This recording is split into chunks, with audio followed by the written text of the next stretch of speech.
everyone, Dr. Jeff here with you again this week with co-op student Colin. What are we talking about this week, Colin? So we're going to talk about Raynauds disease. So you may not have heard this disease before, or maybe you do know someone that has this disease. And essentially what it is your fingers, your toes, your ears, your nose will turn white in response to stress.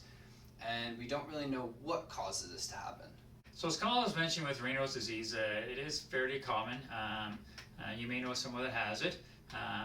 What generally happens is with Raynauds disease is that your extremities, whether it's your fingers or your toes or your ears or your nose, even your nipples, for some reason reacts to stress or cold, and they turn white, they get prickly, they get sore, almost feel like it has when you get frostbite in your fingers and they start to thaw out.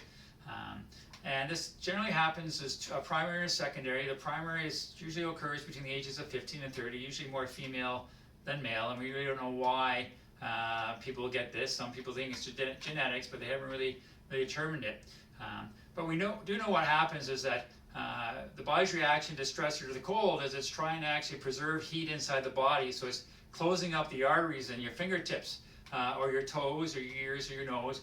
It's closing them up, and when there's no blood flow, what happens is they turn white, they may even turn blue, they get quite sore. So that's what happens with Raynauds.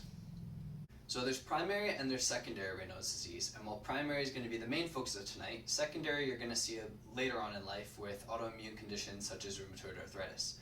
With primary Raynauds, you're going to have people that use vibrating equipment or who smoke be predisposed to this disease. With primary Raynauds, you're going to see symptoms last for about 15 minutes, and the way that people deal with this is they warm their hands by either running them under warm water, putting them between their legs, putting them under their armpits just to try and warm them up, or even using vasodilatory medications to help improve blood flow into the extremities. So I'm one of the fortunate people that does suffer from Raynauds.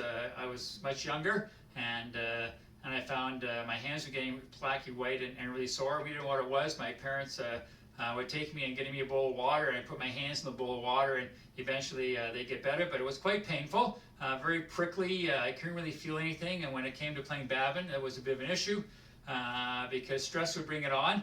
Is one of the things that bring it on. Also, the badminton club was also very cold, which didn't help very much either. But I go to warm up, and I couldn't really feel a rack with my fingers at all. I'd be warming up with the grip in my palm, trying to hit the bird and try and get my hands warmed up before we played. And it was quite painful, and it was very difficult to play with. Even today, I wear my gloves a lot because even if I go to the freezer and get a frozen chicken out and grab my fingers, sometimes that's enough to bring it on. Or I go out and I have to open the car door without my glove on. That's enough to bring it on. And it is self-limiting. It does get better usually within 15 minutes or so, but it can be quite painful and very, very sore. So that's what I have to do with my Raynauds, and best way for me to control it is I wear my gloves a lot, and I try not to touch cold things. So if you liked the video today, feel free to give us a thumbs up, subscribe, follow us on YouTube, Facebook, and Instagram, and if you have any questions, reach out at any of those platforms or at jgoldsworthy@goldsworthywellness.com. And as always, here at Goldsworthy Chiropractic, we've got you back.